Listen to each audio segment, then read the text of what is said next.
John, he was obviously asked about potentially being MVP. I want to get your thoughts on that because obviously it almost seems like we shouldn't be talking about the Cy Young at this point. That was a foregone conclusion. What do you think about him being the MVP? In my mind, he is the MVP. Pitchers are on the ballot. They are eligible to be voted for if they have an outstanding year, way above any of the other pitchers and one of the better years that any pitchers has had in a long time. I'm certainly willing to consider a pitcher for the top spot of the MVP. Would be my pick. I think Ellsbury to me is second, Granderson third. That'd be my top three. Very interesting year, though. There'll be Cabrera supporters. There'll be Bautista supporters. I think it probably will come down to Verlander or Ellsbury. Boston, they're kind of choking at the end, might hurt them. And I think that Verlander may win.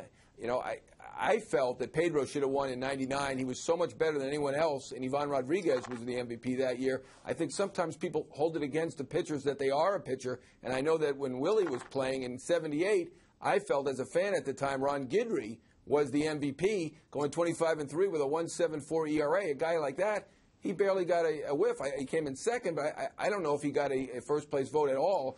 Rice won in an absolute runaway. I think times have changed a little bit now where they consider the pitchers a little bit more, but which I'm glad to see. But I think they should be considered even more, and Verlander should win. Well, this is a point where we play point-counterpoint here on Yankees Baseball Daily. You might have wanted a few votes for Ron Guidry, but as a former position player, what about Verlander or any pitcher as MVP? No, I'm sorry, guys. That's what the Cy Young's for. You know, I love Verlander, and Gator had a great year in '78. But I just think that everyday players go out there every day. They answer the bell. Pitchers are important, obviously, but I think that that's what that award's for, and that the pitcher should not win the most valuable player.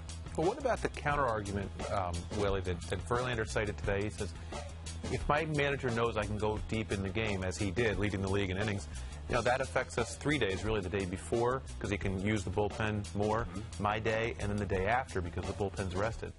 Good point, but I still feel like, you know, again, when you grunt every day and you go through those dog days when you're out there, when you got to come through offensively and defensively, it's nice to stretch the lineup out, the bullpen out a little bit, but for me, and maybe I'm just biased as I'm an everyday guy, you know. Yeah, but you know what? John brought up an interesting point, that the vote could get interesting for Verlander in that, Tyler.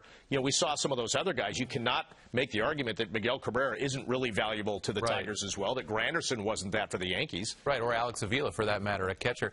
It's going to be one of the most fascinating MVP votes. I really can't wait to see how it turns out, because you've got some Red Sox guys who did a great job this year in Ellsbury and Gonzalez, but they folded at the end, and will some voters, you know, hold that against them? Bautista, the best statistical year of all, but his team didn't contend. Granderson had a terrific year for the Yankees, yet most people believe, rightly, I think, that Robinson Cano is the best player on the Yankees. I like Robbie Cano. So, you know, it may just fall to Verlander, unless enough voters believe, as Willie does, that a pitcher should not win it. It's going to be fascinating. Yeah, this one is not a no-brainer like the American League Cy Young Award.